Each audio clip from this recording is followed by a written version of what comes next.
Selamat datang di Bagaskara Labs. Bayangkan, Anda punya server penting di AWS. Server ini ada di subnet privat, tanpa public IP, supaya tidak bisa diakses langsung dari internet. Masalahnya, bagaimana karyawan yang bekerja dari rumah bisa masuk dengan aman? Kalau kita buka port RDP atau SSH ke internet, resikonya besar. Brute force, pencurian kredensial, hingga eksploitasi. Solusinya, VPN. Virtual Private Network. VPN membuat koneksi terenkripsi dari laptop user ke jaringan privat di AWS, seolah-olah user sedang berada di LAN kantor. Aman, terenkripsi, dan tidak bisa disadap. Di AWS, kita bisa pakai klien VPN endpoint. Dengan layanan ini, kita bisa memberikan akses aman ke resource privat tanpa internet, menggunakan autentikasi berbasis sertifikat atau IAM, memantau aktivitas lewat CloudWatch, dan skalanya bisa sampai ribuan user. Di video ini, kita akan membangun klien VPN endpoint dari nol, menyiapkan sertifikat, membuat endpoint, menghubungkannya ke subnet, lalu uji coba langsung dari Windows Client.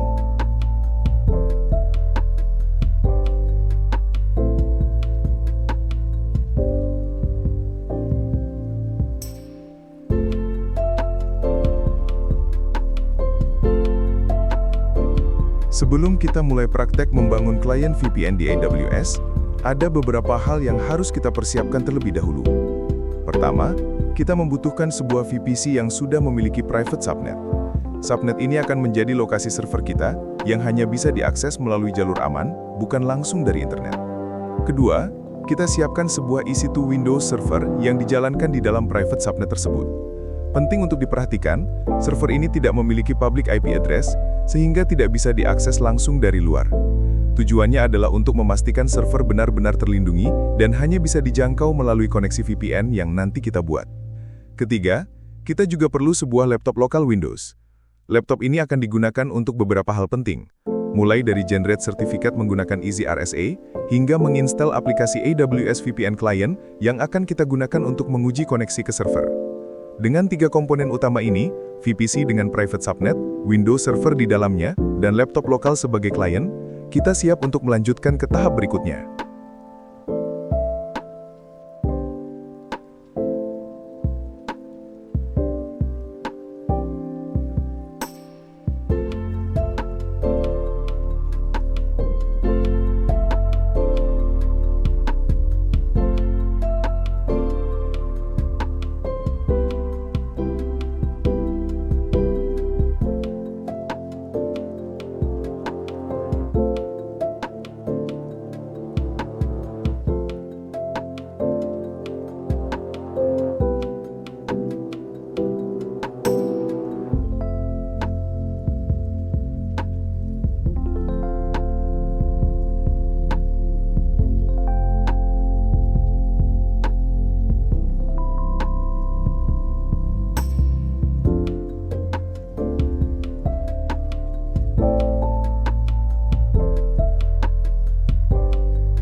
Langkah pertama, kita perlu membuat sertifikat dengan EasyRSA di laptop Windows. Caranya, siapkan file EasyRSA.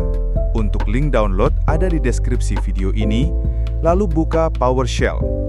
Kemudian, lakukan inisialisasi PKI, buat Certificate Authority sebagai pusat penerbit sertifikat. Generate server certificate and key untuk diupload ke AWS, serta client certificate and key yang nanti digunakan di sisi pengguna. Dengan langkah ini, kita sudah menyiapkan fondasi keamanan yang akan digunakan oleh AWS Client VPN.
Setelah selesai, kita punya 3 file penting.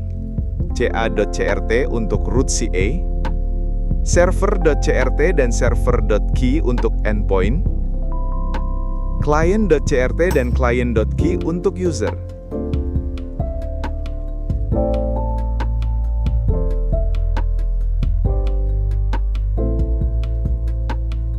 Kemudian, kita perlu mengupload CA sertifikat dan juga server sertifikat ke layanan AWS Certificate Manager atau ACM.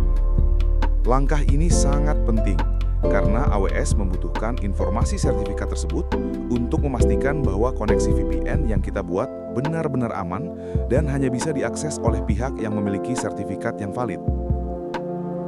Jadi, nantinya setiap kali ada klien yang mencoba terhubung ke VPN, AWS akan menggunakan sertifikat ini untuk melakukan proses validasi dan enkripsi koneksi.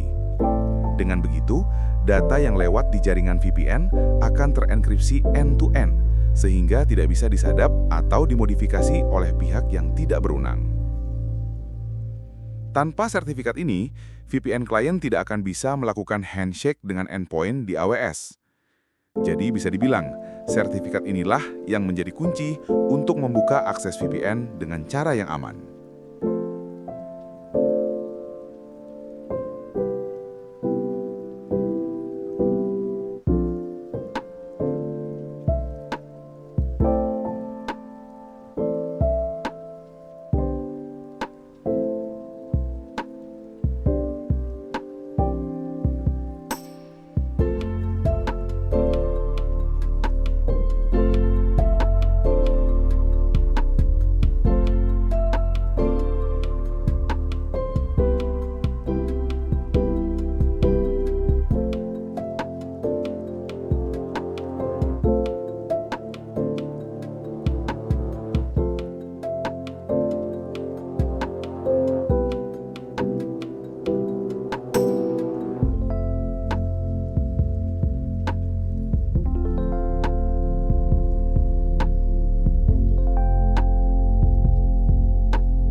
Sekarang, kita akan membuat VPN endpoint di AWS. Caranya, kembali ke layanan VPC di AWS Console. Pada menu sebelah kiri, pilih Client VPN Endpoints, kemudian klik Create Client VPN Endpoint. Di halaman pembuatan, isi nama endpoint, lalu tentukan client CID range, misalnya 10.100.0.0/22. Pilih server sertifikat dari AWS Certificate Manager. Untuk autentikasi, pilih Mutual Authentication, kemudian tambahkan CS Certificate yang sudah dibuat dengan Easy RSA. Terakhir, pilih VPC yang berisi Private Subnet. Selanjutnya, pilih VPC dan biarkan menggunakan Default Security Group. Pastikan Security Group ini mengizinkan traffic masuk di port 443, karena VPN client akan menggunakan protokol TLS pada port tersebut. Lalu klik Create. Dengan langkah ini, endpoint VPN siap digunakan sebagai pintu masuk aman menuju jaringan di AWS.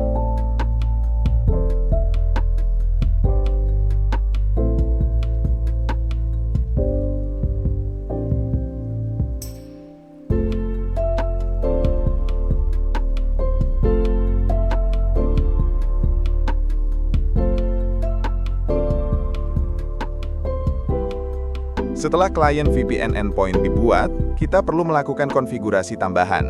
Buat Target Network Association dengan subnet di VPC. Ini agar traffic klien VPN bisa masuk ke jaringan AWS. Lalu, tambahkan authorization rule.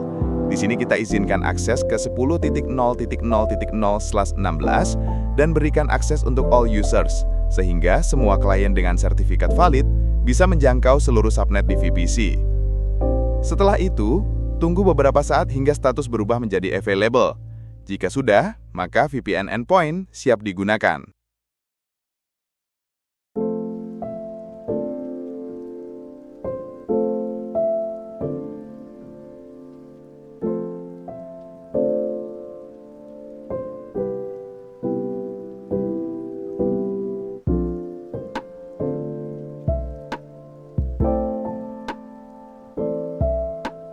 Setelah VPN endpoint tersedia dan sudah dalam status available, kita lanjut ke sisi klien.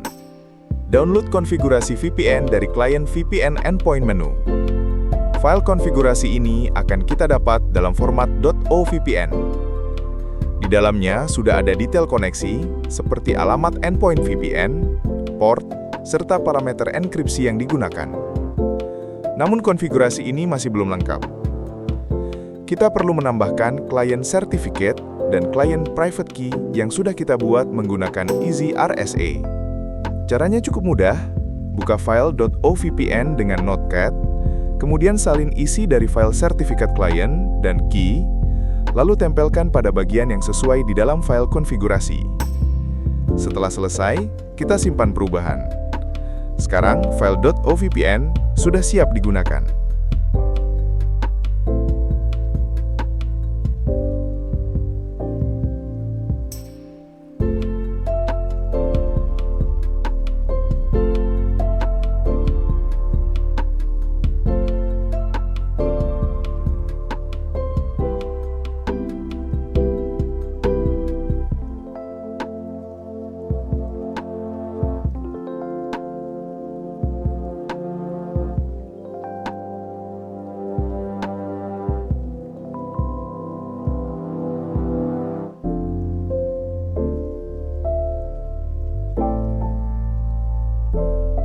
Sebelum mencoba koneksi, ada satu hal penting yang harus kita atur di sisi server.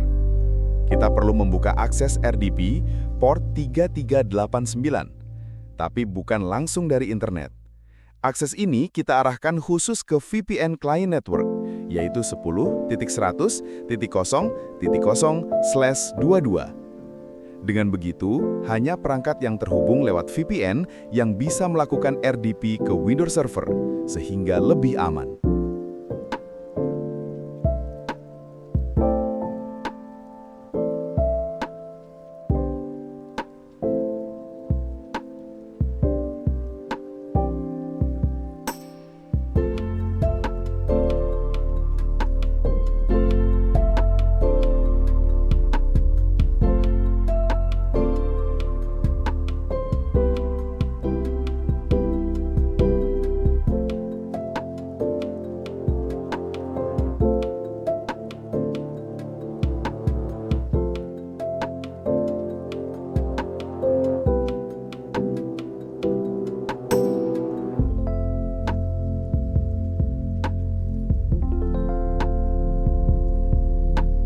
Sekarang, mari kita lakukan pengujian untuk memastikan arsitektur jaringan kita sudah benar. Kita coba melakukan koneksi RDP langsung ke Windows Server tanpa melalui VPN. Kita buka aplikasi Remote Desktop, masukkan Private IP Server, lalu coba login menggunakan kredensial yang sudah kita siapkan. Karena server ini berada di private subnet dan tidak memiliki public IP, secara otomatis laptop kita yang berada di luar jaringan AWS tidak bisa menjangkaunya. Inilah perilaku yang memang kita inginkan. Server di private subnet harus terlindungi dan tidak boleh bisa diakses langsung dari internet. Dengan demikian, uji coba pertama ini menunjukkan hasil yang sesuai ekspektasi. Akses dari luar jaringan AWS langsung ke Windows Server tidak berhasil dan koneksi gagal.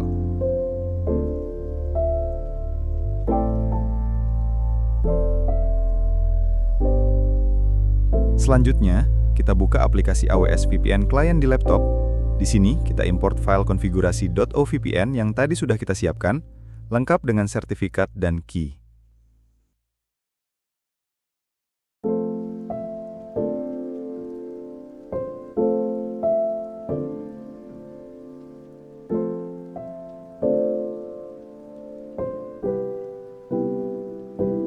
Begitu profil koneksi muncul, kita klik Connect.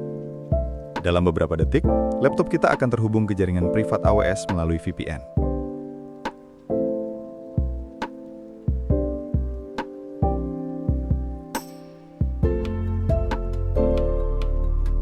Untuk memastikan, mari kita buka command prompt, lalu ketik perintah ipconfig.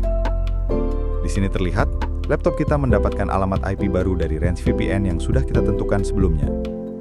Artinya, koneksi VPN sudah berhasil. Dan sekarang kita benar-benar berada di dalam jaringan AWS.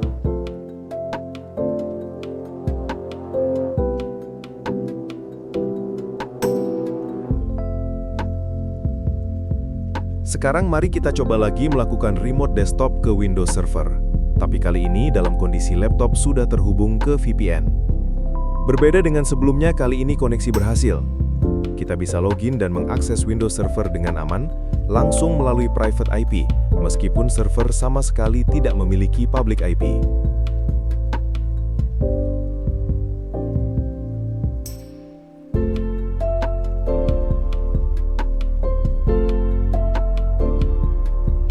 Inilah kekuatan dari AWS Client VPN Endpoint.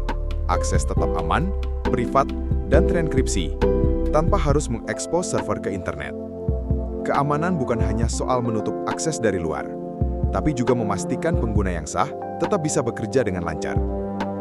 Dengan VPN ini, kita mendapatkan keseimbangan antara security dan usability.